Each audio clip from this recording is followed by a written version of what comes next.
लगातार चुनावी हार, संगठन में खींचतान और 2027 की बड़ी राजनीतिक जंग धीरे धीरे करीब आ रही है। ऐसे में अब कांग्रेस को उत्तराखंड में खुद को संभालने की सबसे बड़ी चुनौती सामने दिख रही है। अब इस बीच शैलजा कांग्रेस की प्रभारी उत्तराखंड के दौरे पर पहुंची हैं। गढ़वाल में जनसभाओं और बैठकों के जरिए वो कार्यकर्ताओं, नेताओं को एकजुट करने की कोशिश में जुट गई हैं। इस दौरान उन्होंने बीजेपी पर हमला बोला और कहा कि बीजेपी लोगों को बांटती है, धर्म और विशेष मुद्दों के नाम पर जनता को गुमराह करती है। चुनाव का समय आए तो ध्रुवीकरण करो, किसी भी प्रकार का ध्रुवीकरण, कभी महिलाओं को बरगलाना, कभी समाज को बांटना, और जो अंग्रेज छोड़कर गए एक सोच जो वो यहाँ पर लेकर आए थे, डिवाइड एंड रूल की, अंग्रेजों के असली उत्तराधिकारी कोई है तो वो भाजपा है और भाजपा की सोच है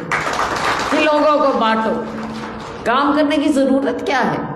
गणेश गोदियाल ने कहा कि कांग्रेस सभी वर्गों को साथ लेकर चलने वाली पार्टी है, जबकि बीजेपी समाज में विभाजन पैदा करने का काम कर रही है। कांग्रेस पार्टी किसी को जाति के आधार पर नहीं देखती, किसी को धर्म के आधार पर नहीं देखती, किसी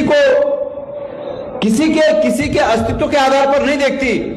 वो हमारी पार्टी सबको इस देश के नागरिक के रूप में देखती है। अब बड़ा सवाल यही है कि क्या 2027 से पहले कांग्रेस उत्तराखंड में अपनी अंदरूनी कलह खत्म कर खुद को मजबूत कर पाएगी, या फिर लगातार हार का सिलसिला यूं ही आगे बढ़ता रहेगा। Bureau report, news page, Srinagar Garhwal.